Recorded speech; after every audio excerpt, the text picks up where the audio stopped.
travaillé un petit peu avec lui ici à l'abbaye de la Lucerne. Alors à l'époque, nous étions logés dans le château, le logis abbatial qui est derrière vous, qui venait tout juste d'être refait, mais apparemment ces rénovations n'ont pas résisté à l'épreuve du temps, si bien que maintenant il faudra en faire de nouvelles qui coûteraient une fortune.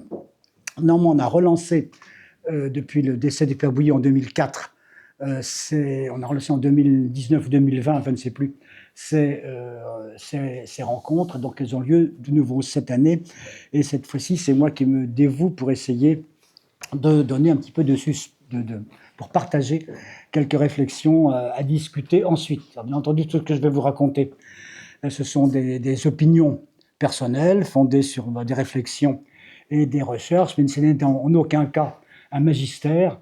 Par conséquent, tout cela est fortement contestable et pourra même, si vous le souhaitez, être contesté, précisé, discuté, en essayant de vous laisser un peu de temps pour réagir et poser des questions vers la fin. Alors, j'ai prévu trois séances. La première va être considérée sur un sujet qui est peut-être surprenant pour une session de théologie, qui est le romantisme. Hein, comme, si vous voulez, la nouveauté, la révolution culturelle qui a conditionné tout ce qui s'est passé, beaucoup de choses qui se sont passées, du moins en Occident, il faut quand même rester précis et modeste, au cours des 2 derniers siècles et demi, voire 3 derniers siècles. Hein, il n'y a pas qu'une révolution politique, des révolutions politiques, avec l'avènement de la démocratie, il n'y a pas que des révolutions technologiques et industrielles. Bon, tout le monde en est d'accord. Il y a eu aussi une révolution culturelle, et c'est cette révolution culturelle-là qu'il s'agit de se pencher, parce qu'il me semble qu'on n'en a pas encore suffisamment pris conscience. Alors, cette révolution culturelle elle-même a bien sûr eu, et garde encore, un impact profond sur la vie de l'Église et l'existence à la fois collective et personnelle des chrétiens. Alors d'habitude, quand on veut parler de l'Église, eh ben, on se réfère à l'image qu'elle a dans la communication habituelle, c'est-à-dire dans les médias, à la place qu'elle occupe dans le monde. Alors il y a toutes les affaires d'actualité, dont bien sûr les scandales, les promotions, l'élection du pape, et puis à un niveau avec un peu plus de recul, on va avoir la place de l'Église dans la société, tout ceci étant mesuré par des statistiques. Alors, la première thèse à vous soumettre, c'est que cette image-là, l'image médiatique de l'Église, est bien sûr très éloignée de la réalité. Elle ne correspond pas du tout à ce qui est vécu, si j'ose dire, de l'intérieur. C'est une image de l'Église de l'extérieur.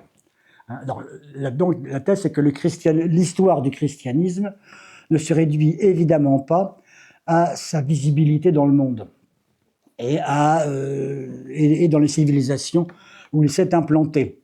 Alors, ça commence très tôt.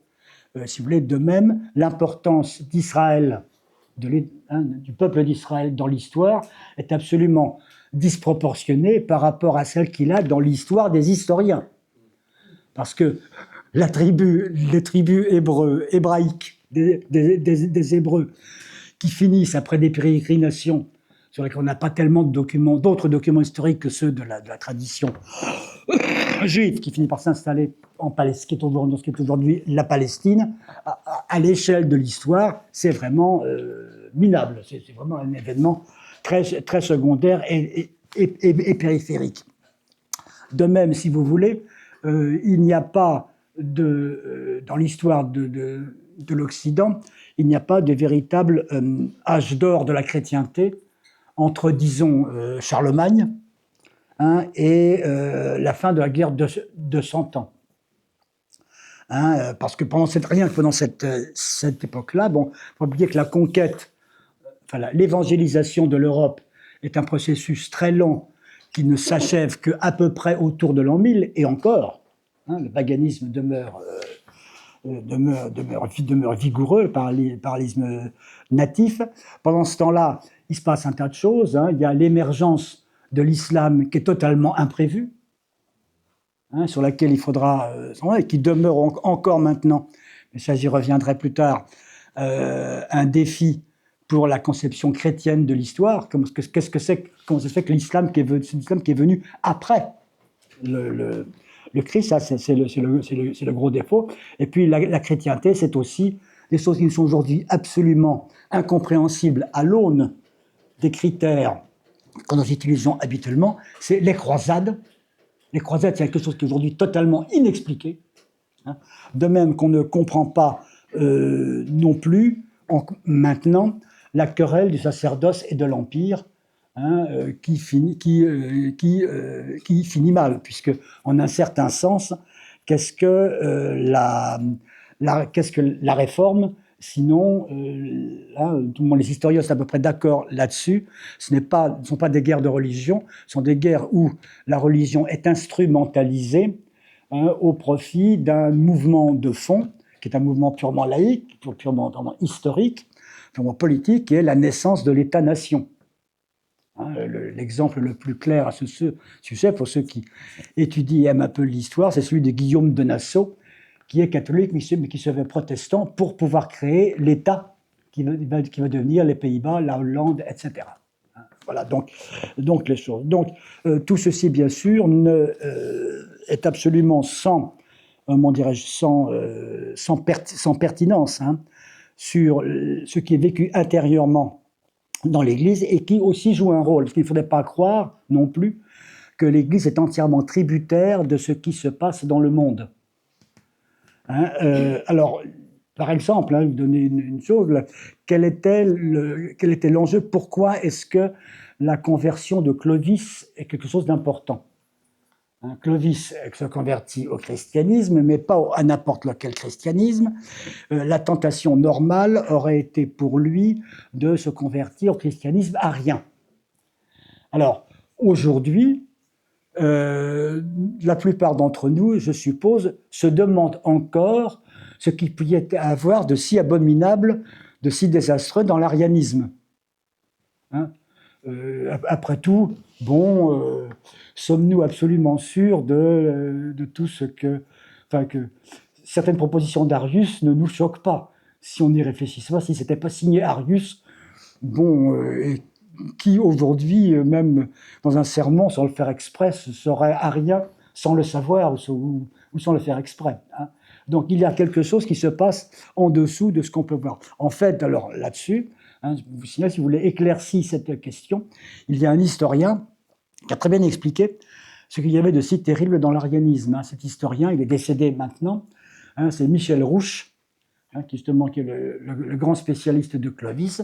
Et Michel Rouche a très bien expliqué que dans la mesure où, pour Arius, le Christ n'était pas Dieu, cela permettait au roi, au souverain, à l'empereur, de s'identifier comme, d'une certaine manière, successeur, analogue au Christ, puisque, bien évidemment, il était un homme. C'est l'enjeu, véritablement, de l'arianisme, était un vrai enjeu qui était vraiment théologico-politique.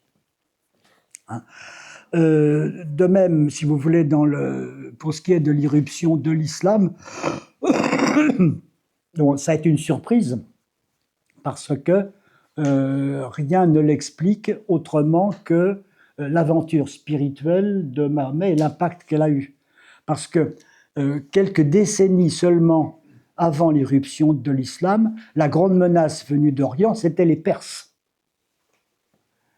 Et l'hégire, l'avènement de l'islam, a lieu juste après que les Byzantins, et très exactement l'empereur Héraclius, ont définitivement vaincu les Perses. Les Perses avaient pris Jérusalem, s'étaient emparés des lieux saints, de la Sainte Croix, etc. L'empereur Héraclius vient à bout des pardons. On a pu croire, à l'aune de l'histoire événementielle, que c'en était fini, l'Orient était dompté.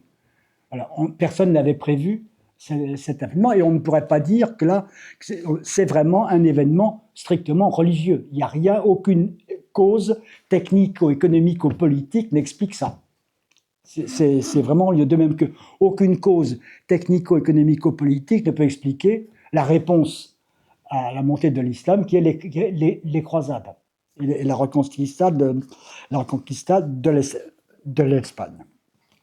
Donc, l'idée, c'est que tout ce qui se passe dans l'Église, ce que nous vivons, eh bien, tout cela n'est pas le pur produit d'événements, d'évolutions politiques. C'est pas non plus, ça ne dépend pas non plus de l'économie, ça ne dépend pas non plus de la démographie, bien que la démographie joue évidemment un rôle important. Quand la population est nombreuse et jeune, eh bien, elle a besoin de se nourrir et donc elle a besoin éventuellement de conquérir de nouveaux territoires. Ça ne dépend pas non plus des avancées technologiques, même si elles sont importantes, bien évidemment, et si elles peuvent expliquer des conquêtes. Pourquoi ? Parce qu'il y a toujours, dans toute civilisation, ce que l'on appelle le moteur, et c'est là on va retrouver le religieux, le moteur de la culture. Alors c'est un bien grand mot qui a une fortune relativement récente. Si vous parliez de la culture à Victor Hugo, il vous aurait regardé avec des yeux ronds et perplexes, en disant que ça n'existait pas puisqu'il n'y avait pas pensé, dans sa grande modestie. Alors, il faut savoir que la culture, proposer une espèce de définition, se renvoie toujours comme moteur, comme motivation, ce qu'on appelle depuis Aristote les trois transcendantaux, c'est-à-dire le vrai, le bon et le beau. Alors, pour le traduire autrement, le vrai, c'est quoi ? C'est le sens commun, c'est-à-dire ce qu'on sait qui marche, les acquis de l'intelligence en fonction de l'expérience. Et puis, c'est conforme à ce qu'on raconte autour de nous. Voilà, ça, c'est le sens commun, c'est le sens normal, ordinaire de la vérité. Le bon, c'est la morale, bien sûr. C'est ce qu'il faut faire, ce qu'on peut faire et ce qu'on ne doit pas faire, ce qui est bon. Et puis il y a un troisième niveau qui est celui évidemment du beau, c'est-à-dire de l'esthétique. C'est-à-dire qu'indépendamment de ce qui est vrai et de ce qui est bon, il y a dans les motivations humaines quelque chose qui est ce qui est beau. Alors, ce qui est beau n'est pas seulement ce qui fait plaisir. Ça reste au niveau du bon.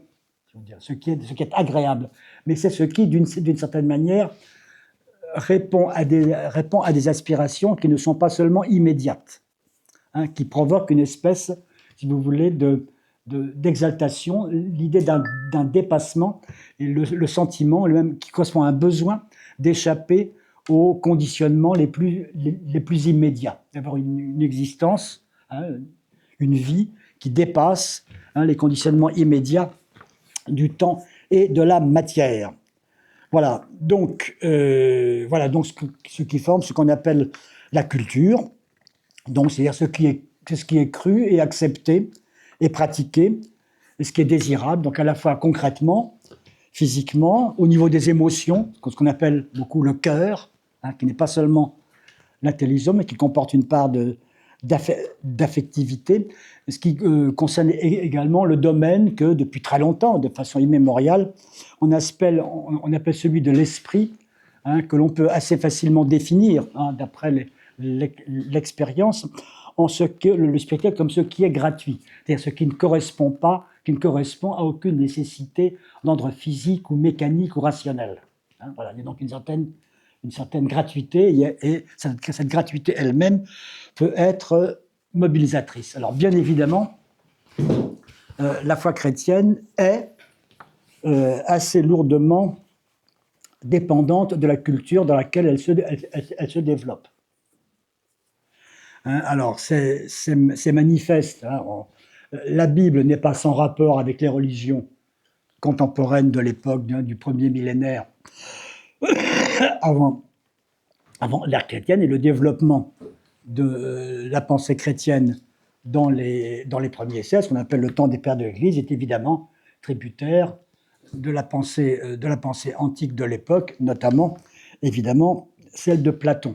Mais en revanche, il faut bien voir, c'est que le christianisme, bien sûr, subit ces influences, va même reprendre des outils conceptuels de la culture ambiante, mais va aussi les influencer. Donc il faut qu'il y ait toujours, entre foi et culture, une interaction. La culture influence la foi, et la foi et la foi influencent la culture. Hein, donc, pour que ceci soit clair. Alors, ce qui est important de voir, hein, ce qu'il faut maintenir, me semble-t-il, à tout prix, c'est que la foi biblique juive et chrétienne, quand même, on plaisera lesquelles, introduit dans la culture des nouveautés, hein, qui sont absolument originales. Alors, la nouveauté principale, si vous voulez, qui n'existait pas, c'est celle. Alors, ce n'est pas celle du Dieu unique, personnel et transcendant. Il y a déjà l'idée du Dieu unique et transcendant chez Platon, mais ce Dieu n'est pas personnel. Hein, vous voyez, il y a un petit plus au niveau biblique. Et puis, bien sûr, il y a un plus encore plus considérable, encore plus scandaleux, c'est ce Dieu le fait que ce Dieu s'abaisse, premièrement, en se faisant homme. Alors ça, c'est absolument... alors, c'est pas, il prend forme d'homme. Deuxièmement, en acceptant d'être traité de façon ignominieuse, d'échouer manifestement, et pour ne rien arranger, de ressusciter voilà. Donc, il y a là une série de véritables révolutions. Alors, cette révolution, elle est tellement considérable, je dirais qu'elle met du temps à s'installer. Il faut du temps pour en prendre conscience. Et je dirais même que d'une certaine manière, ce n'est pas fini et ce ne sera jamais fini. Nous n'avons pas fini de digérer tout ce qui nous est révélé, tout ce qui nous est révélé, tout ce qui nous a été donné. Et donc, à chaque époque, on réessaye et on croit avoir trouvé, on pense avoir trouvé, et à chaque fois, c'est insuffisant et c'est dépassé. Alors, cela n'empêche pas, donc d'une certaine manière, au niveau culturel, le christianisme, c'est la révolution permanente, puisqu'on n'arrivera jamais à s'emparer et à maîtriser totalement et à appliquer totalement le donné révélé. Alors, cela n'empêche pas néanmoins qu'il y a des révolutions culturelles. Alors, il y en a plusieurs, bien entendu. Je voudrais simplement, donc je passe assez rapidement, qui ont plusieurs conséquences. Il y en a donc à la fin du Moyen-Âge, il y en a pendant le Moyen-Âge. Je vais quand même maintenant m'appesantir à la dernière révolution culturelle dont nous ne sommes pas sortis, qui commence il y a 2 siècles et demi et qui est contemporaine, mais pas moins importante que la révolution technico-économique, la révolution industrielle, et pas moins importante que la révolution politique qui est symbolisée, qui est représentée par la révolution américaine de 1776 et française de 1789. Alors, cette révolution, bien entendu, c'est la révolution romantique. Alors, en France, spécialement, elle est sous-estimée à cause de la Révolution française. En fait, elle est absolument contemporaine dans la Révolution française. La première génération de romantiques anglais, ils naissent dans les années 1770. Ils ont donc 20 ans au moment de la Révolution française. Ils sont enthousiastes pour la Révolution française. Mais ils introduisent 2 nouveautés culturelles que je vais essayer de vous montrer, qui sont les marques de cette révolution. Et en France, on s'en aperçoit absolument pas. Pourquoi ? On est trop occupé à s'entre-guillotiner. Vous me passez la formule qui est un petit peu brutale. Et par là-dessus, la Révolution, comme vous le savez, se termine par l'Empire. À ce sujet, est-ce que je peux vous faire, pour vous distraire un peu, vous détendre, en vous faisant un petit poème. Un petit poème qui est une parodie du poème de Prévert. Vous connaissez Jacques Prévert ? Bon. Donc vous connaissez aussi le poème Louis Ier, Louis II, Louis III, Louis IV, Louis V, Louis VI, Louis VII, Louis VIII, Louis IX, Saint-Louis. Louis XI, Louis XIII, Louis XIV, Louis XV, Louis XVI, Louis XVII, Louis XVIII.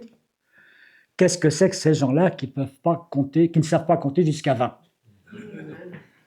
Alors, il faut en faire une autre parodie.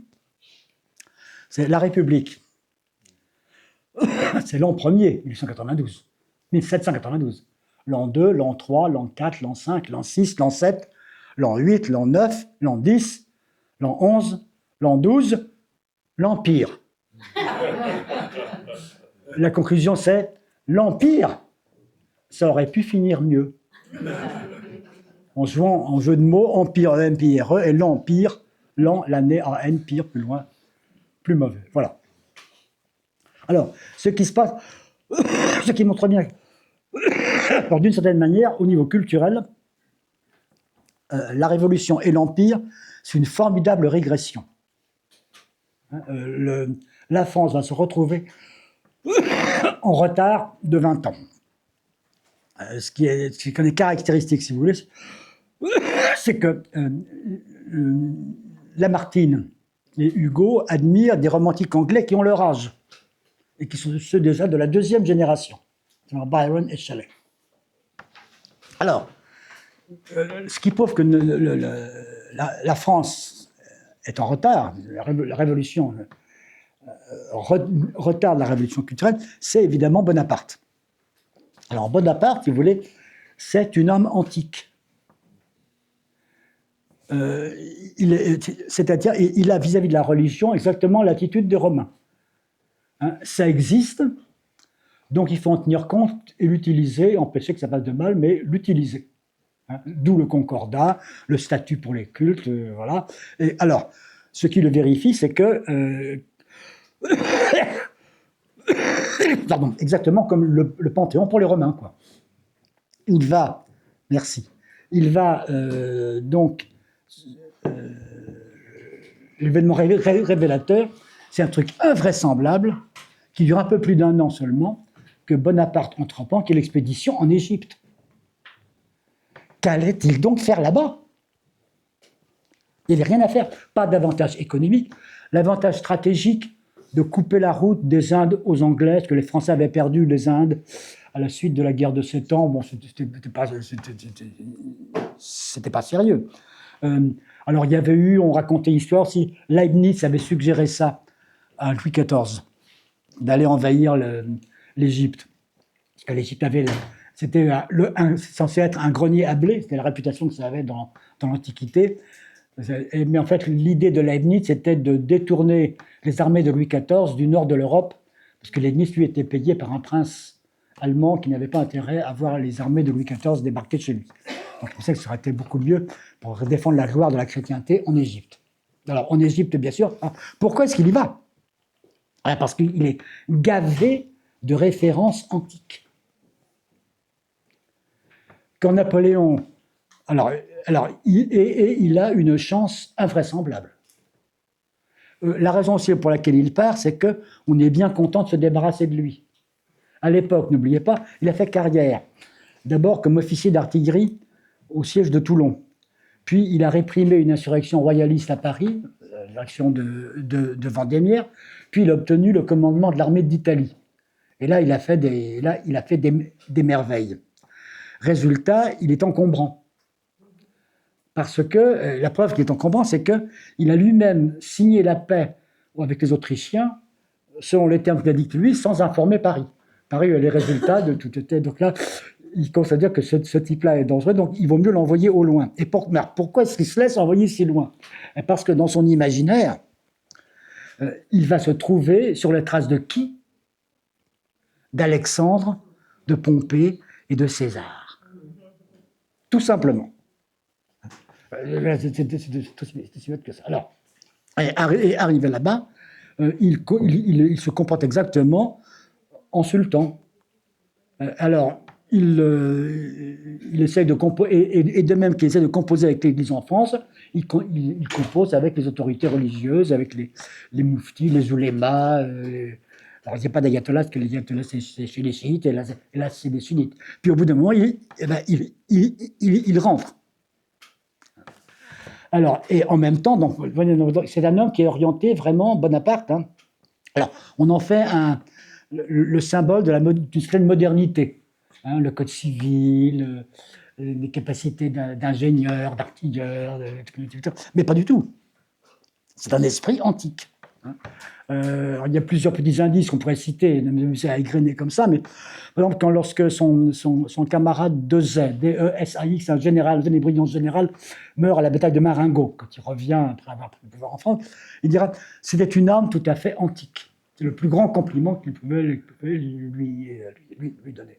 Mais c'était un mauvais stratège. Parce que, par exemple, il n'a pas compris que l'avenir se jouait autour de 1800, non pas en Orient, mais en Occident. Et le symbole le plus évident de ça, c'est la vente de la Louisiane, en 1803. Hein, la Louisiane, à l'époque, c'était de l'embouchure du Mississippi au Grand Lac. Alors, c'était un territoire très mal colonisé. Et puis surtout, alors, la raison qu'il avait de vendre ça, c'est que, donc, c'était loin, c'était pas très développé. Ça pouvait quand même les Américains, c'est pas dangereux. Et surtout, il avait eu une grande déconvenue en Haïti, ce qu'on appelle maintenant Haïti. Hein, c'était au dire Hispaniola, donc la grande île qui est aujourd'hui divisée entre Saint-Domingue et Haïti. Hein, où il y avait donc des créoles. Alors, c'est de là qu'était originaire son épouse, l'inénarrable Joséphine de Beauharnais. Et à un moment, en 1800, quand il est de retour, Napoléon envoie une armée presque aussi importante que celle qui était partie en Égypte. L'expédition d'Égypte était quand même extraordinaire. 40 000 hommes. 80 vaisseaux. Vous vous rendez compte, pour l'époque, c'était prodigieux. Hein. Une expédition presque aussi considérable pour reconquérir Saint-Domingue. Hispaniola, où, sous les ordres de Toussaint Louverture, que vous connaissez, un ancien esclave, donc, les Noirs avaient avaient été affranchis dans la foulée de la Révolution française, mais les propriétaires... Et donc, Bonaparte envoie là-bas un contingent de 40 000 hommes seulement, pareil, sous les ordres de son beau-frère, le général Leclerc, qui était un jeune féro qui l'assistait en Italie, puis en Égypte, et auquel qui était devenu son beau-frère, puisqu'il lui avait donné comme épouse sa sœur Pauline, de manière à, comment dirais-je, régulariser la consommation de bons hommes de cette dernière. Voilà. Donc ça c'était la chose. Et tout se passe bien, en ce sens que les troupes de Leclerc l'emportent bonjour Michael. L'emportent sans difficulté, mais arrive la fièvre jaune, et là, Leclerc et une bonne partie de l'armée décèdent. Donc voilà, l'aventure américaine se termine mal.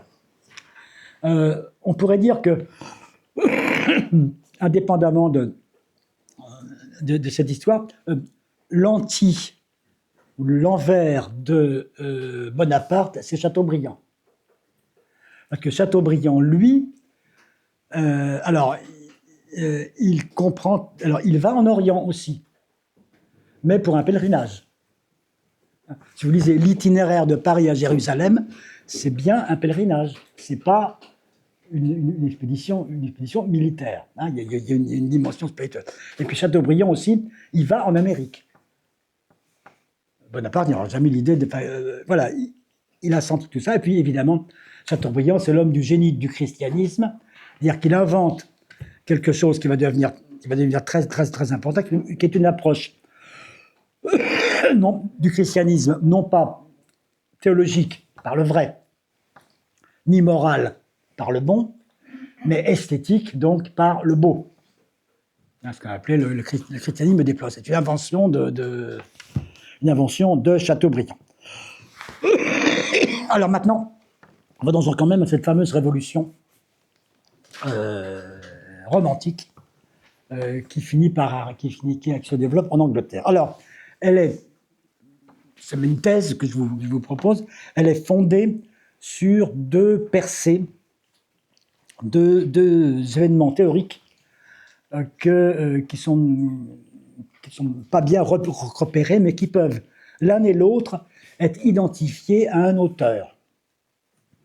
Alors, la première percée théorique, vous allez voir tout de suite l'importance qu'elle a et pourquoi Napoléon rate le coche, c'est ce qu'on appelle la fin ou la liquidation du complexe antique. C'est-à-dire que jusqu'à la révolution culturelle, on est persuadé qu'il n'y a jamais rien eu, il n'y aura jamais plus grand ni plus beau comme civilisation que la Rome antique. Alors quel est celui qui détruit ce mythe? Eh bien, c'est nommé Edward Gibbon, G-I-2-B-O-N. Alors c'est un personnage intéressant.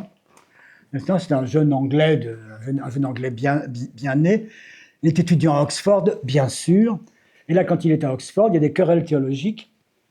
Et il est frappé par le fait que l'argumentation protestante est mauvaise et qu'en revanche, les démonstrations de Bossuet sont très convaincantes.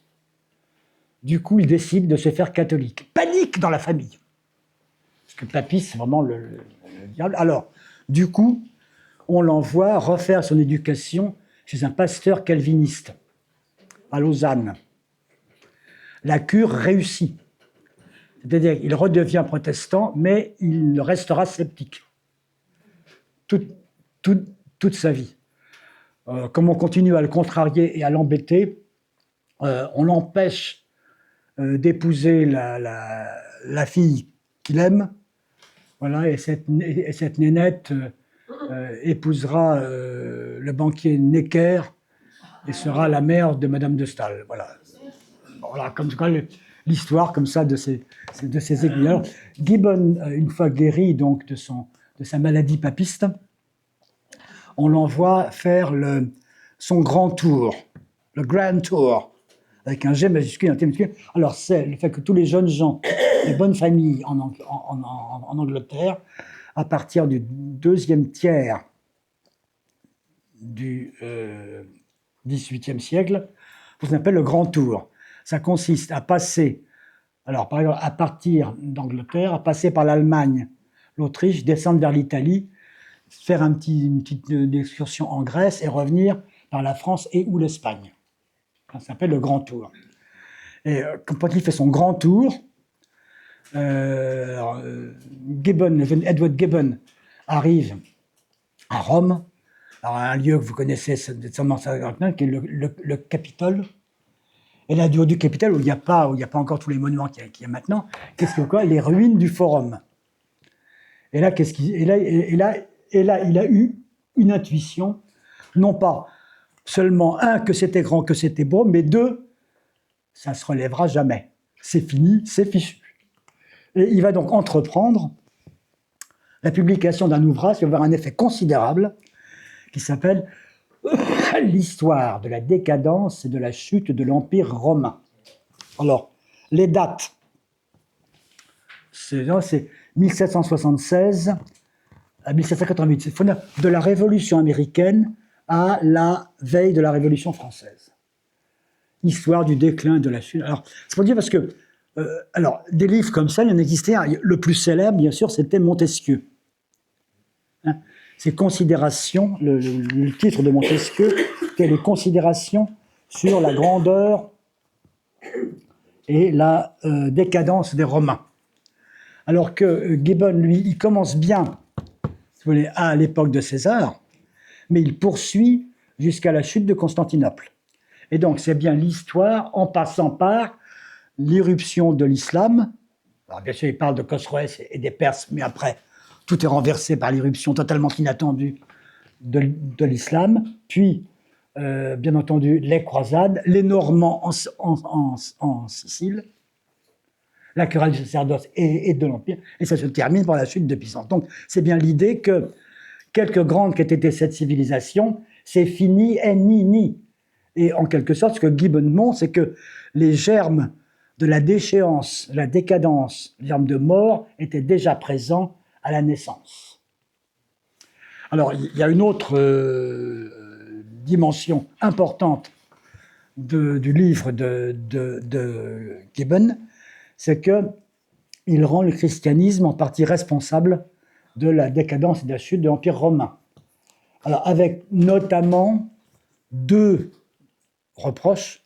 Le premier n'est pas nouveau, il a dit, c'est que la prédication chrétienne de charité, de bonté, de miséricorde, etc., en quelque sorte, ramollit les Romains, qui étaient des gens sérieux, virils, cruels, impitoyables. Là, au contraire, le christianisme introduit des scrupules moraux qui vous affaiblissent une nation. Voilà. Et puis, il y a pire, qui est que, d'après lui, le christianisme est en soi source de conflits sans fin. Pourquoi ? Parce qu'il introduit l'idée du Dieu unique, personnel et transcendant. Donc, le Dieu unique et transcendant, ça existait déjà, mais de façon purement philosophique, spéculative, dans la tradition platonicienne, mais le Dieu personnel uniquement. D'après lui, ça introduit une dimension qui est celle de l'absolu, ça absolutise tout. Autrement dit, celui avec lequel on n'est pas d'accord, donc parce qu'il fait une injure absolue, et ça oblige à haïr et à détester et à rejeter aussi absolument qu'on aime.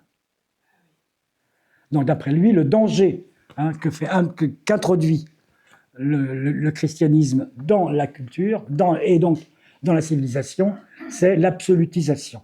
C'est l'absolutisation des sentiments qui sont aussi bien donc la charité, l'amour, la miséricorde, la bonté, etc., que la haine et le désir de détruire. Et le christianisme impose, d'après lui, on voit bien l'homme des Lumières, de la pondération, les équilibres, introduit une espèce d'absolution du tout ou rien. Je t'aime ou je te déteste. Entre les deux, il peut y avoir une... Voilà. Non, ceci est donc une première révolution. C'est donc l'abandon de la référence. Alors, il y a des précédents, mais il ne faut pas se tromper. Par exemple, dans les précédents, il y avait la querelle des anciens et des modernes, à la fin du règne de Louis XIV. Vous vous rappelez, les protagonistes étaient d'un côté, du côté des modernes, Charles Perrault, l'auteur des contes, de l'autre côté, du côté des anciens, Nicolas Despréaux, dit Boileau. Alors, quel était l'objet de la querelle ? C'était la suite de la défense et illustration de la langue française de Du Bellay. Alors, quelquefois, Du Bellay, on en parle, on le cite, mais personne ne l'a lu, et on vous explique encore moins pourquoi, on n'arrive pas à comprendre pourquoi est-ce que Du Bellay veut promouvoir la langue française en préconisant l'imitation des anciens. Ça ne va pas, non. Je veux dire, alors, en fait, Du Bellay voulait que les Français fassent comme les Romains avaient fait vis-à-vis des Grecs. Et comme les Grecs eux-mêmes avaient fait vis-à-vis des autres orientaux. Ils avaient pris ce qu'il y avait de meilleur chez eux pour l'adapter et le moderniser. Même chose, les Romains avaient repris et latinisé tout ce qu'ils avaient piqué aux Grecs. De même, les Français devaient prendre ce qu'il y avait de meilleur de l'Antiquité pour le refaire avec leur langue à eux. Le seul grec avait fait en langue orientale, ce que le latin avait fait au grec, il fallait que le français le fasse au latin. Vous voyez, c'était ça l'idée. Et l'objet de la querelle des anciens et des modernes, c'était de savoir si les productions du règne de Louis XIV n'étaient pas au moins aussi bonnes que celles de l'Antiquité. Perrault disait oui, Boileau disait non, impossible. D'accord ? C'était ça, c'est ceci qui s'effondre complètement. Mais il y a une deuxième révolution qui n'est pas moins Alors, une petite conséquence que j'allais oublier, c'est que la fin du monopole ou du privilège de la culture romaine, gréco-romaine antique, ça va signifier en même temps une diversification des références culturelles. Donc on va s'intéresser beaucoup à l'Extrême-Orient. Alors c'était déjà le cas au XVIIIe siècle. Vous avez une mode de chinoiserie. Pourquoi ? Bien parce que pour les philosophes du XVIIIe siècle, la Chine, c'est l'exemple idéal du despotisme éclairé. Hein, en gros, les philosophes du XVIIIe siècle ne sont pas du tout démocrates. Hein, ils sont pour un despotisme éclairé. Et la Chine est un très bon exemple. Et là, au contraire, on va s'intéresser encore à la Chine, on va s'intéresser aussi à l'Orient, on va s'intéresser à l'Inde. Hein, alors, pas encore aux arts africains, hein, mais on va beaucoup à l'Extrême-Orient plutôt qu'à l'Orient. Ça c'est important. Alors, mais il y a une deuxième révolution qui est une conséquence de la première. Cette révolution est celle qui est introduite par Edmund Burke. Alors, vous connaissez Burke, B-U-R-K-E. Alors, il est célèbre surtout pour ses réflexions sur la Révolution française, où dès 1790, après avoir eu des rapports sur la fête de la Fédération du 14 juillet 1790, où une messe est célébrée solennellement par un évêque qui ne croit qu'au diable, qui est à savoir Talleyrand. Donc Burke prévoit la dérive de la Révolution française dans la terreur et crime inexpiable. Il défend même Marie-Antoinette. Alors là, c'est bon. Donc c'est un modèle. En fait, Burke, dans sa jeunesse, est l'auteur d'un livre tout à fait intéressant et décisif, je le maintiens. Alors, je vous donne la traduction en français du titre, c'est « Une enquête philosophique sur l'origine de nos idées du beau et du sublime ». Ça date de 1757. Alors, ce n'est pas entièrement nouveau, parce qu'on trouve cette idée-là du sublime déjà chez d'autres auteurs anglais du début du XVIIIe siècle, notamment Joseph Addison, l'inventeur du journalisme, du Spectator.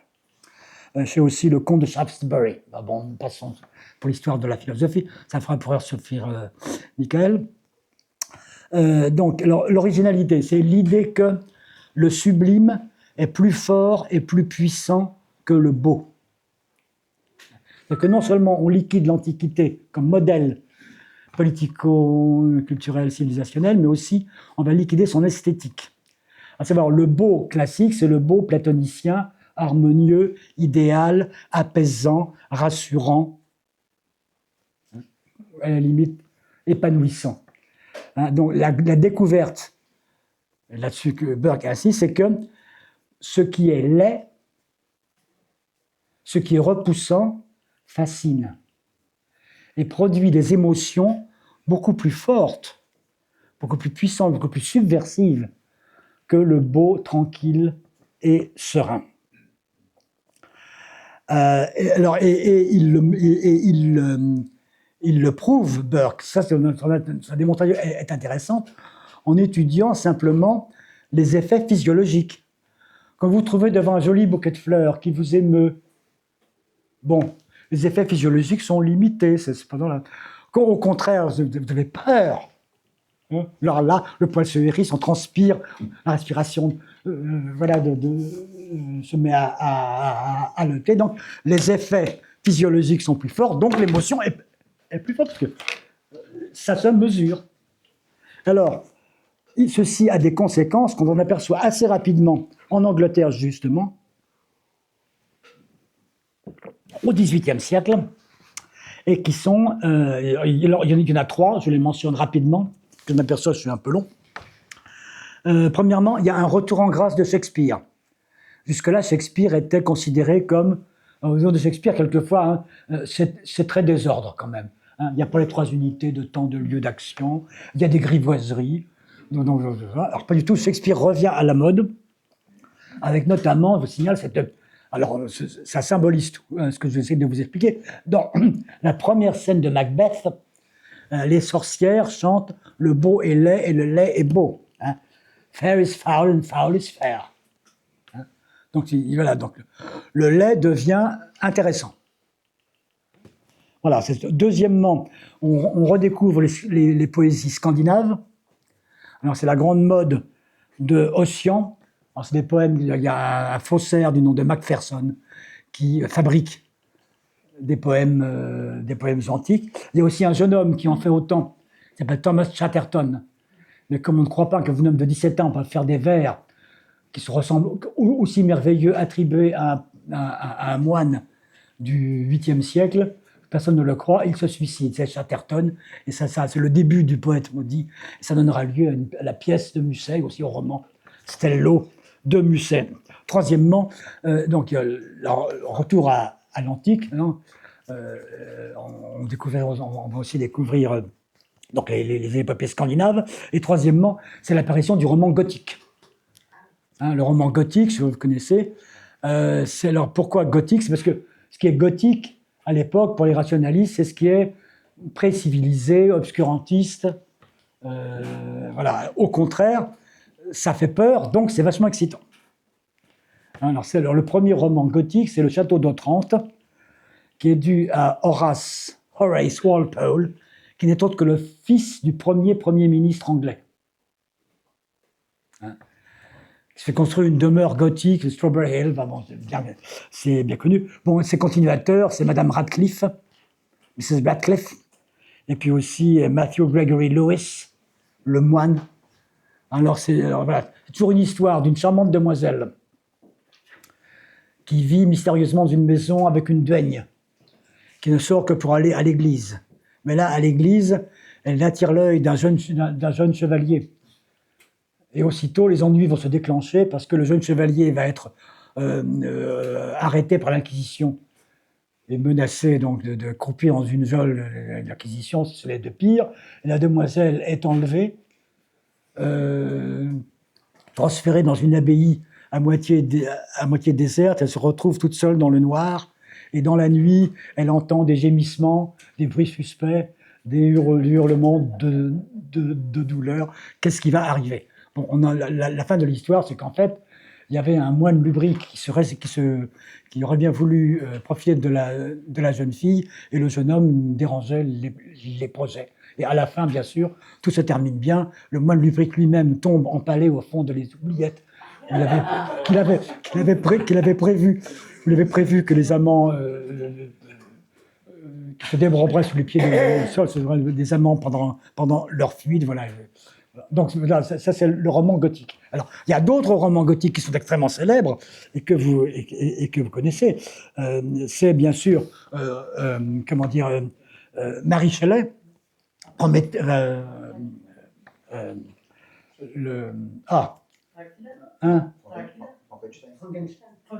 Frankenstein, ça, excusez-moi, je pensais à Prométhée, mais Frankenstein. Bon, comment Frankenstein est-il né?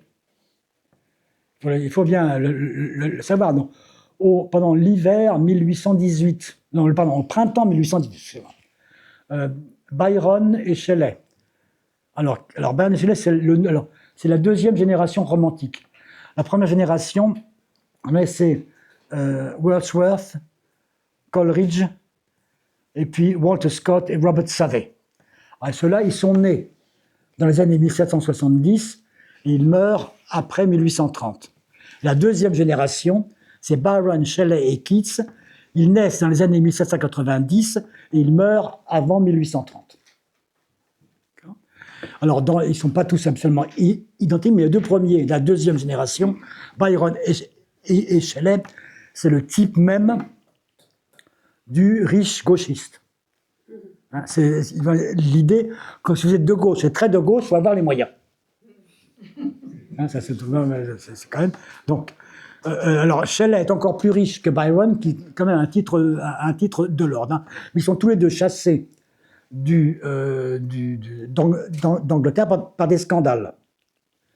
Byron, alors il y a une accusation d'inceste avec une demi-sœur, une histoire de garçon aussi, parce qu'après tout, tant qu'on y est, on s'arrête nulle part. Quant à Shelley, alors il a épousé une fille qu'il a abandonnée, et il est dit maintenant avec la petite Marie, et Mary Shelley est la fille de Mary Wollstonecraft, la première féministe,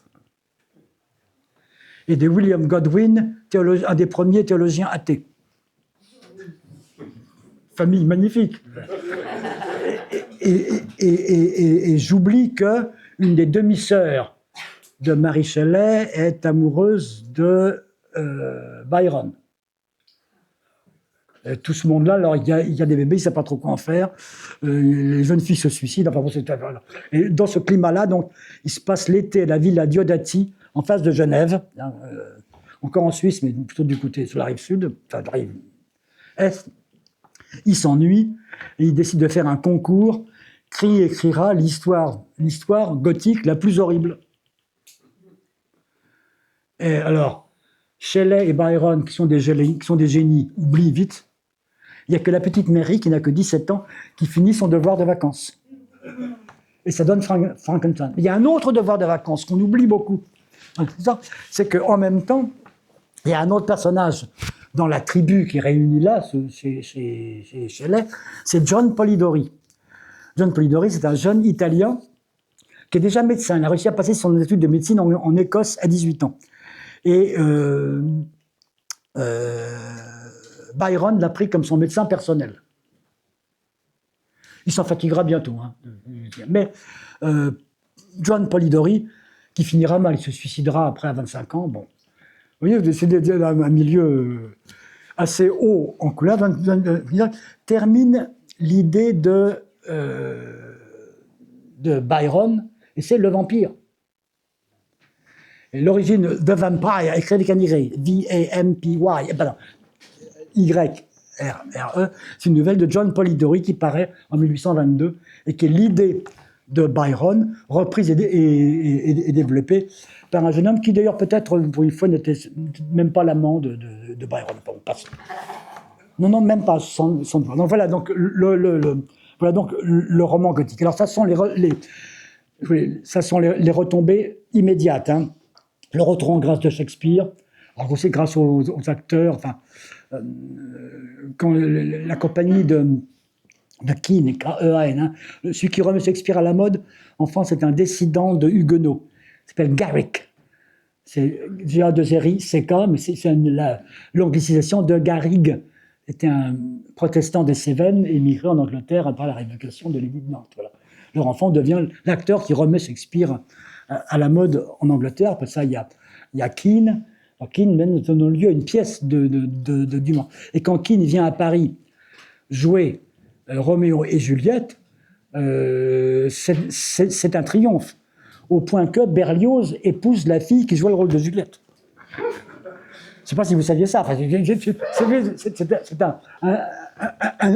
un univers absolument extraordinaire. Tout se raconte aujourd'hui au niveau des people, c'est rien. Bon, ceci dit, le romantisme a quand même des retombées. Alors, j'oubliais autre chose. Notre-Dame de Paris de Victor Hugo, c'est un roman gothique. Hein. Vous voyez, dessiné dans... Pourquoi c'est que le Moyen-Âge, c'est fascinant? Pourquoi c'est fascinant? Parce que ça fait peur. Voilà. Alors c'est ce qu'on appelle le thrill, hein, le frisson d'intérêt, donc qui va se développer après sur des formes. Le polar s'en associe. Edgar Poe, l'histoire d'Edgar Poe.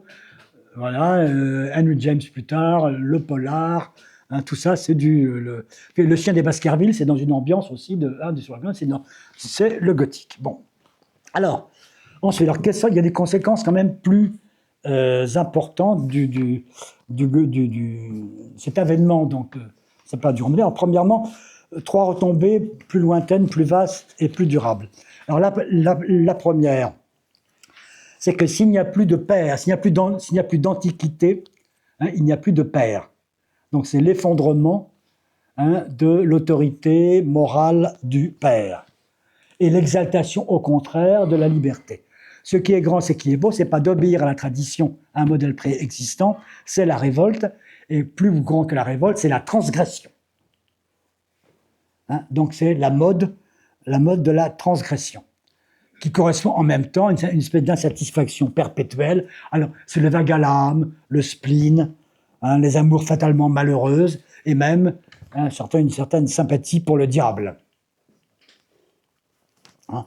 Et en même temps, vous avez là donc une certaine innocence délibérée, revendiquée de la spontanéité, les vertus de l'extravagance, c'est le dandy. Hein, le dandy, c'est le romantisme. Le dandy, par exemple, c'est Brummel, bien sûr, à l'époque, justement, du romantisme, mais c'est aussi Baudelaire, hein, qui exalte le dandy. Et plus tard, ça sera encore Oscar Wilde, hein, qui se trouverait dans la même tradition. Liberté sexuelle, bien évidemment, drogue, voilà. Et accessoirement, donc, on liquide la mythologie païenne, qui s'était quand même très utile sous le régime de domination de l'Antiquité, comme référence culturelle non religieuse, donc ne mettant pas en danger vis-à-vis de la morale officielle. C'est manifeste sur le roi de Louis XIV. Les fraudanes de Louis XIV, on ne peut pas les dénoncer chrétiennement, et donc on va pouvoir les exalter grâce à la mythologie à laquelle personne ne croit. Donc c'est très commode. Donc première chose, donc évacuation du père. Deuxièmement, donc ça veut dire que donc il n'y a plus rien, si vous voulez, entre le profane et le sacré. Deuxièmement, c'est l'exaltation de la jeunesse et même de l'enfance, qui n'existait pas avant. Alors, deux poèmes tout à fait caractéristiques à cet égard de Wordsworth, hein, le grand poète de la première génération. Il écrit un poème qui s'appelle « Ode sur des intuitions d'immortalité à partir de souvenirs de la petite enfance ». Quand même pas mal. Il y en a des tartines, hein. On apprend ça aux petits-enfants en Angleterre. On apprenait ça. C'est lui aussi qui est auteur d'une fameuse, celle qui est plus célèbre en anglais qu'en français, mais qui vous enfants, c'est « L'enfant est le père de l'homme ». The child is father of the man. C'est-à-dire, c'est l'idée que l'homme que l'on devient dépend de l'enfant qu'on a été. Tout se joue avant 5 ans. Voilà. Hein, et donc, ça c'est Wordsworth. Et ça, c'est typiquement romantique. Hein, c'est de l'innocence. Enfin, bien entendu, c'est une évacuation du dogme du péché originel. Hein. C'est quand même clair. Alors, il faut savoir qu'il y a des amitiés. Dans les deux générations, il y a des amitiés. La première génération, donc, Wordsworth, Coleridge, Sir Walter Scott. Sir Walter Scott passe au roman historique parce qu'il s'était rendu compte qu'il n'était pas aussi bon que Wordsworth et Coleridge en poésie. Hein, et puis aussi Robert Southey.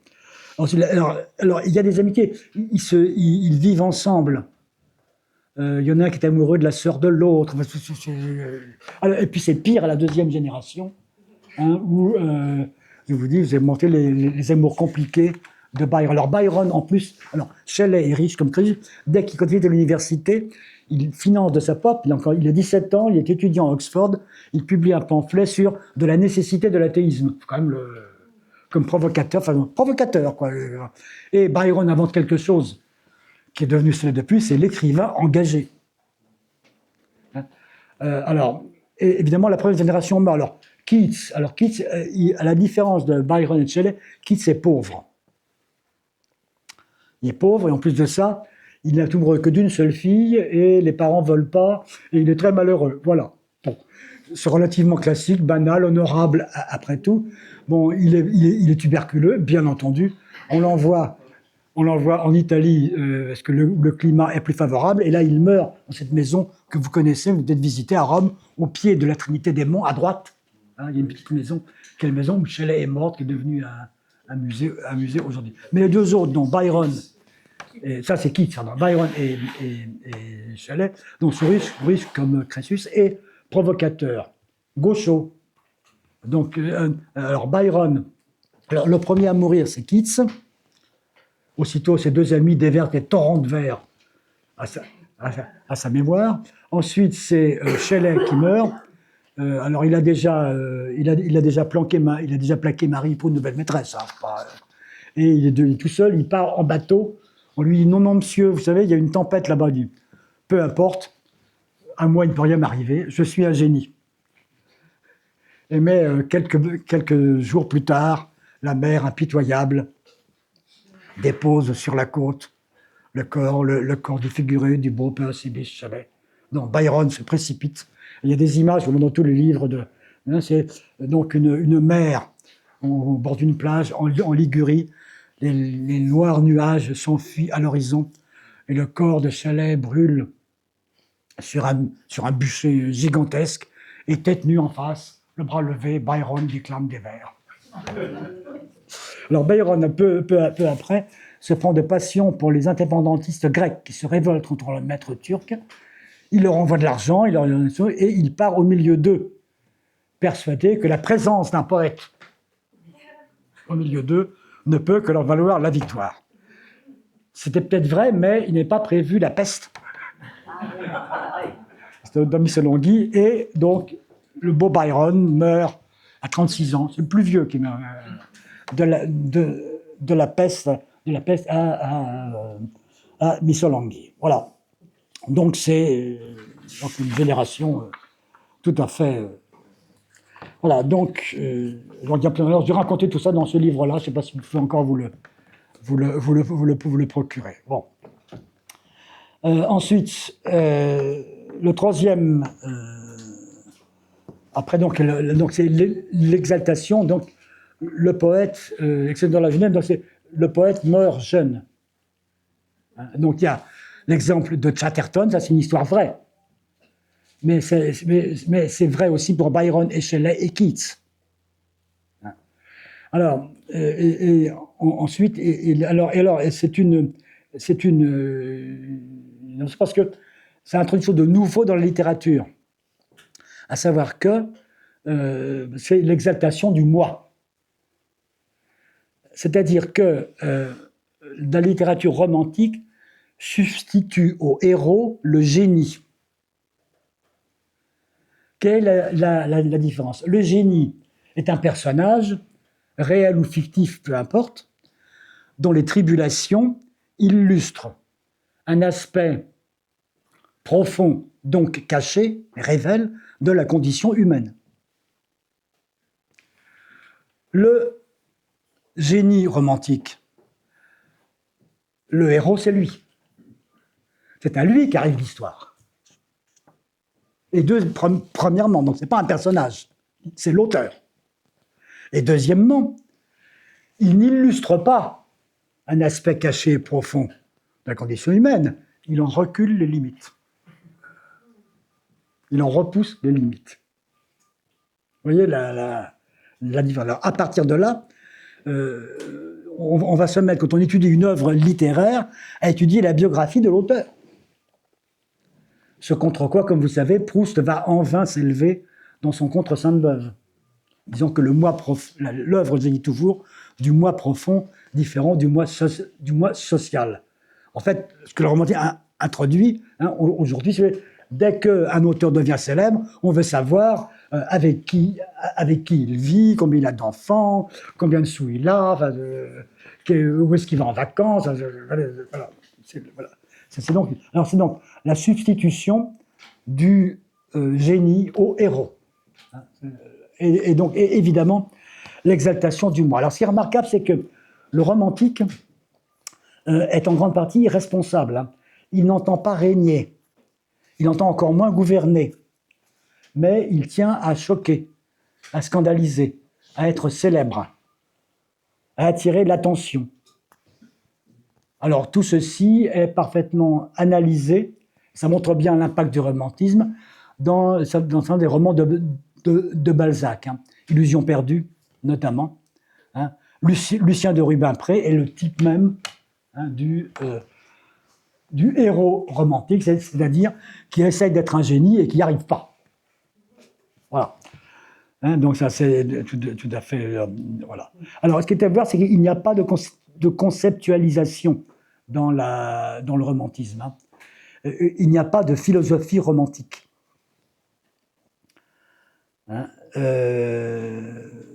Alors on peut citer deux auteurs qui sont contemporains du romantisme, des auteurs allemands, mais dont l'influence est relativement limitée, dont on s'est aperçu plus tard que ce qu'ils décrivaient, qu'ils avaient déjà décrit à l'avance des attitudes, des prises de position. C'est d'une part, je les mentionne simplement pour mémoire, mais vous irez voir même un Schleiermacher, qui est de la même génération que Wordsworth, Et puis un peu plus tard, de la même génération que Byron, c'est Schopenhauer. Alors, en gros, hein, et rapidement, Schleiermacher, hein, c'est la conscience de l'infini chez l'homme. Et il arrive à une espèce de panthéisme. Hein, mais il a un peu d'influence. Et puis Schopenhauer, dans ce qu'on a appelé un pessimisme athée, hein, où l'être n'a rien d'autre qu'une volonté. Et cette volonté elle-même, quelque chose de vital, mais ne vise rien. Hein, donc, on peut se servir en gros à la fois de Schleiermacher et de Schopenhauer, mais qui sont un peu en contrepoint, qui n'ont pas d'influence réelle, hein, pour montrer un petit peu qu'il n'y a pas de philosophie, et surtout, en tout cas, pas d'idéologie. Alors, ça se transmet là, dans la peinture. Hein, alors, Géricault. Alors, Géricault aussi, Géricault meurt aussi, il est exactement de la génération 1791, 1124, exactement de la génération de Byron et Shelley et Keats. Même chose que son ami anglais Bonington. Hein, alors, ça joue aussi dans la musique. Hein, Berlioz, je vous ai dit, Beethoven. Et ça se prolonge très loin. Par exemple, je vous citais cette citation de Saint-Saëns, je crois, qui est que Beethoven est aussi romantique. Hein.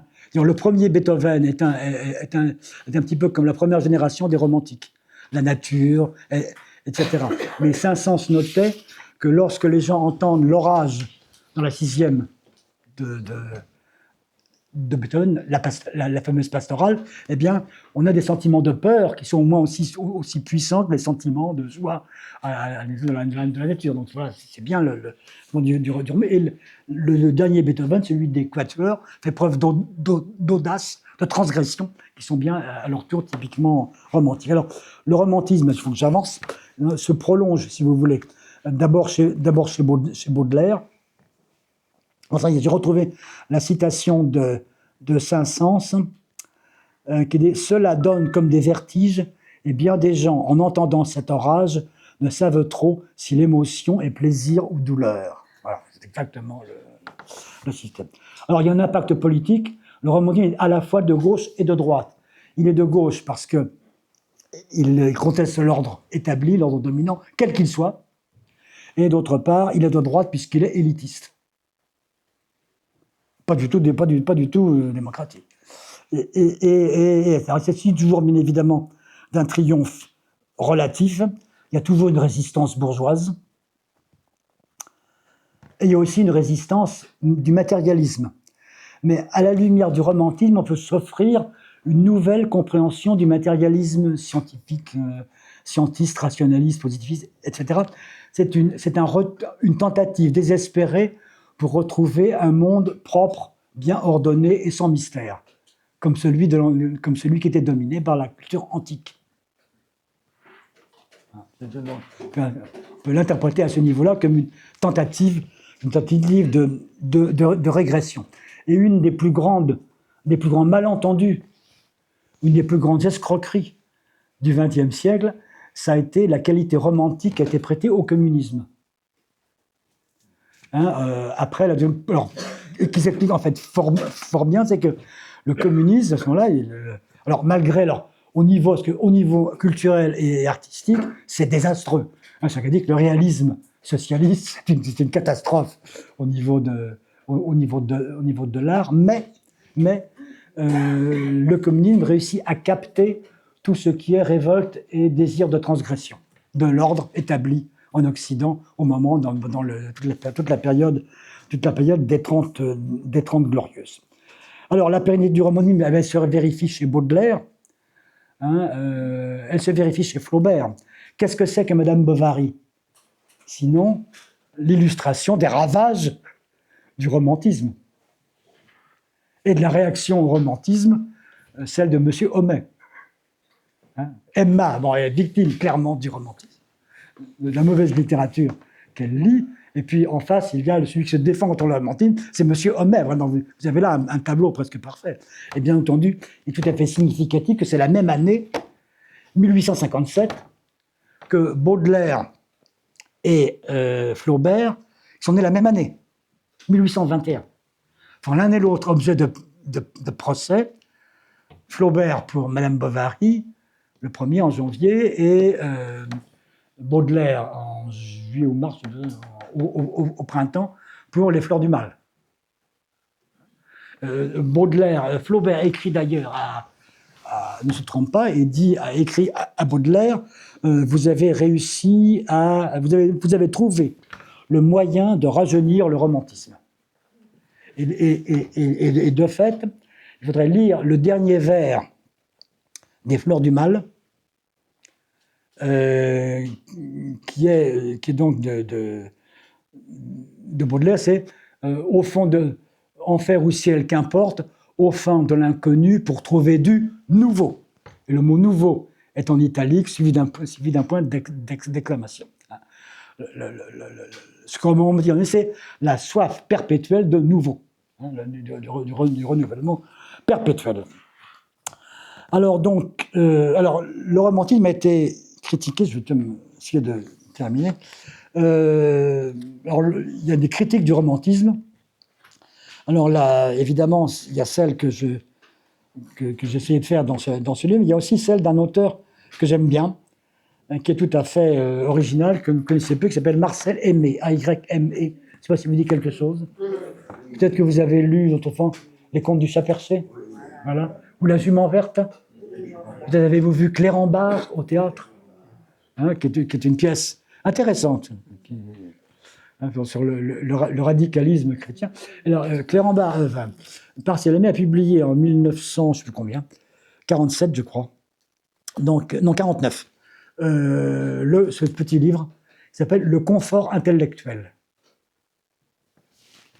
dans lequel il y a alors comment dirais-je, je vous recommande donc un désengage en règle du romantisme, et notamment une explication de texte pour prouver que Baudelaire écrit mal. Ah, c'est très efficace, hein, il y a assez. Alors, je vous lire ceci rapidement. Par romantisme, j'entends bien moins cette poussée lyrique du début de l'autre siècle qu'un grand mouvement de dénaturalisation du langage, entrepris par la jeune école des Hugo, Musset, Dumas père, et dont les promesses se sont accomplies avec le surréalisme et ses héritiers. Pour moi, nous nous trouvons en 1945 à l'apogée du romantisme. Vous voyez, à moins qu'il ne soit promis à des triomphes encore plus éclatants, et c'est bien possible. Voilà, je vous laisse apprécier la vérité. À l'origine, ces poètes romantiques étaient bien loin de ces perspectives. Toutefois, ils manifestaient un penchant certain pour le vague, le nébuleux, les superlatifs et les outrances, où les contours de la pensée s'estompent aisément. Ils se plaisaient aux effusions, aux confidences, aux gémissements, aux incantations, et usaient volontiers de mots qui, sans rien signifier de fixe ni d'exact, font surgir des brouillards et des drapés métaphysiques.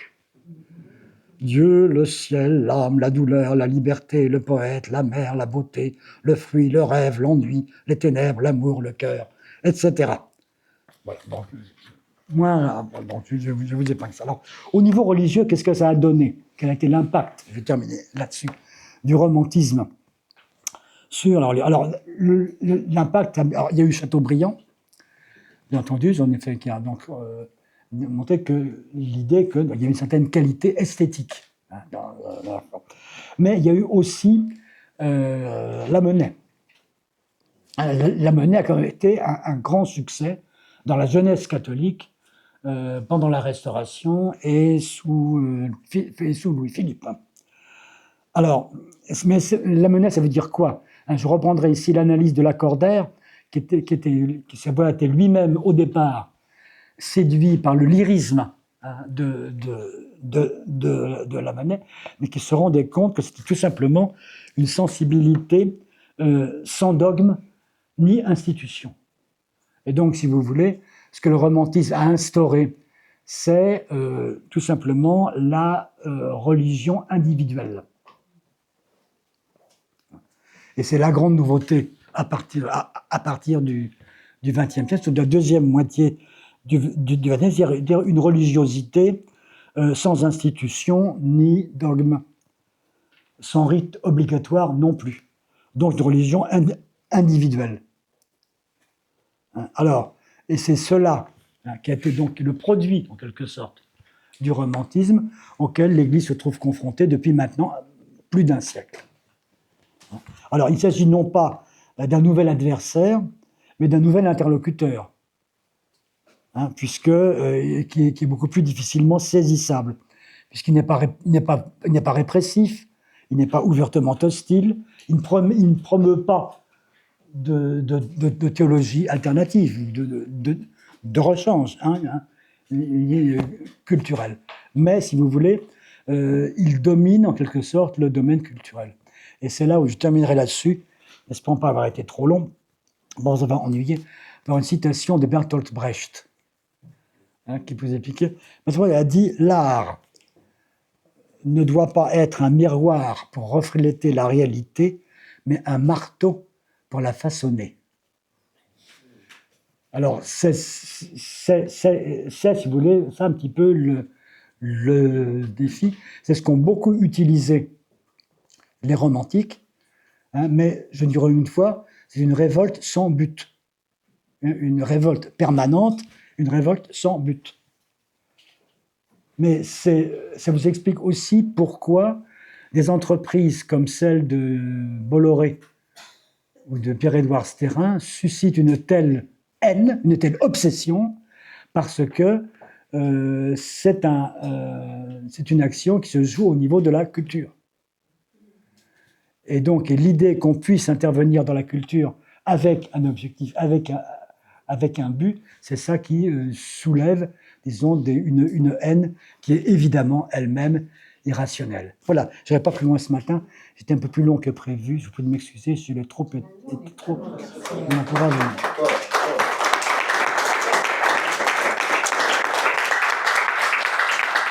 Je ne sais pas si on a une messe. Dans 20 minutes la messe, bon. Encore à 12h15, mais du coup on a quelques minutes encore pour des questions aussi. Oui, bien sûr. Toujours. Oui.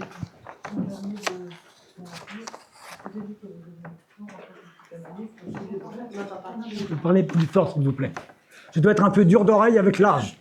Je me permets d'intervenir en tant que psychanalyste parce qu'il y a eu des réactions au fait qu'on dise que l'homme est construit dans son enfance. Je pense que c'est vrai, tout à fait vrai, puisque je le constate dans ma pratique, et que l'homme, il y a l'enfant dans l'homme. Et cet enfant est construit à partir de même dans le ventre de sa mère.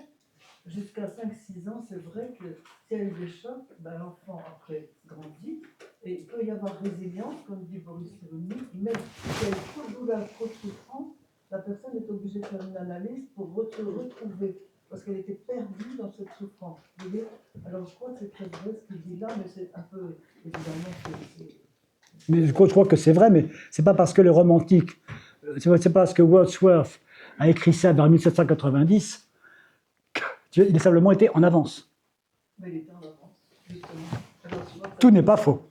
Après, j'aurais d'autres choses, parce qu'on dit qu'on a préparé... Excusez-moi, je dois partir après, parce que je travaille.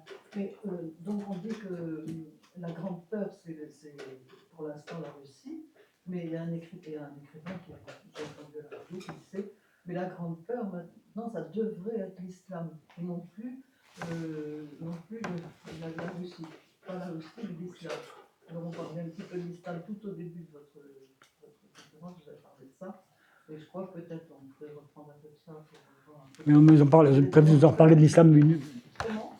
Il y avait beaucoup de choses que j'ai. On en reparlera de l'islam. Vincent. Une question provocatrice, oui. Cher Jean.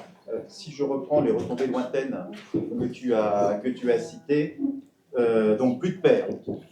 Première retombée. Deuxième retombée, exaltation de la jeunesse. Troisième retombée, exaltation du moi. Oui. Mais ça, est-ce que c'est pas au cœur du christianisme ? Plus de père, ne faut-il pas quitter son père et sa mère pour suivre le Christ ? L'exaltation de la jeunesse, mais ne devons-nous pas attendre l'homme nouveau qui nous est donné par la conversion et par le baptême ? L'exaltation du moi, n'est-ce pas moi-même qui suis sauvé ? Et donc, est-ce que tout le processus effectivement chrétien n'est pas déjà dans ces retombées lointaines ? J'aimerais te pousser sur sur ce point, c'est-à-dire il n'y a pas l'impression qu'il y ait une rupture. En tout cas, on pourrait imaginer qu'il n'y a pas de rupture par rapport aux fondamentaux du christianisme. Et il me semble que c'est ce qui fait le problème aujourd'hui dans certains courants chrétiens. Alors, disons que ces découvertes-là se font, en tout cas, disons, ce sont des aspects du christianisme qui sont peu honorés au moment où les romantiques les découvrent. Premier élément de réponse. Et deuxième élément de réponse, ils les découvrent sans référence à l'Évangile. Ça n'empêche pas donc que, je dirais là, ils rejoignent le christianisme malgré eux. Parce qu'il y a dans le christianisme et dans l'Évangile des vérités anthropologiques. De même que dans la Bible, dans les 10 commandements, il n'y a rien, il n'y a pas grand-chose qui soit spécifiquement, à part les 2 premiers commandements, qui soient spécifiquement chrétiens. Oui. Sur Napoléon et l'Antiquité, c'est quand même paradoxal de voir cet attachement de Napoléon à l'Antiquité et en même temps de voir qu'il sera, à partir de la Restauration, sous la monarchie de Juillet aussi, le héros romantique par excellence, celui qu'on exaltera comme étant, en quelque sorte, la contre-valeur par rapport aux valeurs un peu bourgeoises de la Restauration et de la monarchie de Juillet. Il est devenu même un héros romantique pour beaucoup de gens à ce moment-là. Alors, mais il devient un héros romantique à partir du moment où à Sainte-Hélène, voilà. C'est un martyr.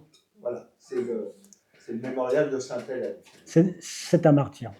Alors, je veux dire, à Sainte-Hélène, il a une phrase qui m'a fasciné dans le mémorial de Sainte-Hélène, c'est « Si, au lieu de l'expédition d'Égypte, j'eusse fait celle d'Irlande ». Parce qu'il y a eu une expédition en Irlande, qui était dirigée par Hoche, qui n'a pas eu de chance simplement. L'Angleterre était protégée de façon insolente par la Providence à laquelle il faut demander des comptes. De même que l'Angleterre avait été protégée de l'invincible Armada par une tempête, c'est encore une tempête qui a dispersé la flotte menée par Lazare Hoche qui allait envahir l'Irlande. Il était beaucoup plus malin de prendre l'Angleterre à revers par l'Irlande où on détestait les Anglais que d'aller se fourvoyer en Égypte. Voilà. Mais donc Napoléon est devenu un héros romantique à partir du moment où la littérature est pleine du sort malheureux des demi-soldes, les anciens officiers, et où lui-même, à Sainte-Hélène, fait figure de martyr. Et c'est le héros, c'est comme Chatterton, quoi. C'est le héros incompris. Quelle aventure que ma vie. Exactement. Et vous dites que la révolution romantique continue. On n'a pas eu une nouvelle révolution. Oui, parce que vous avez le même système de provocation sans fin, toujours à renouveler et sans objectif.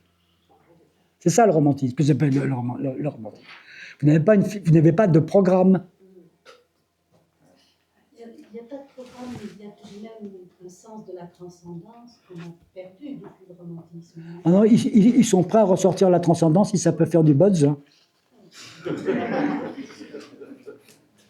Puisque ce qui compte, c'est l'effet immédiat.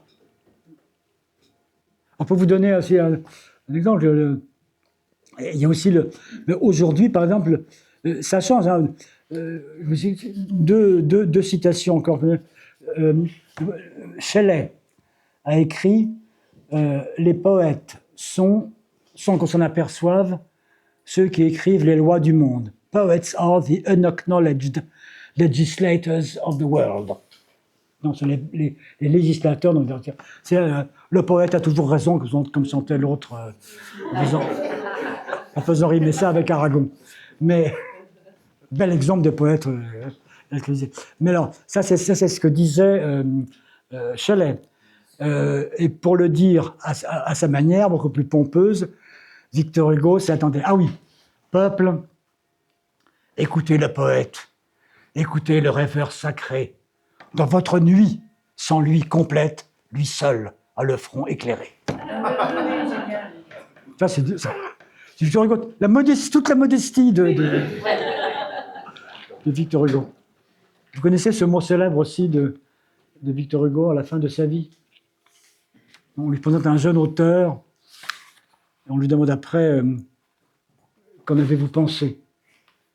Il répond qu'il m'a déçu. Il n'a pas été impressionné en me voyant.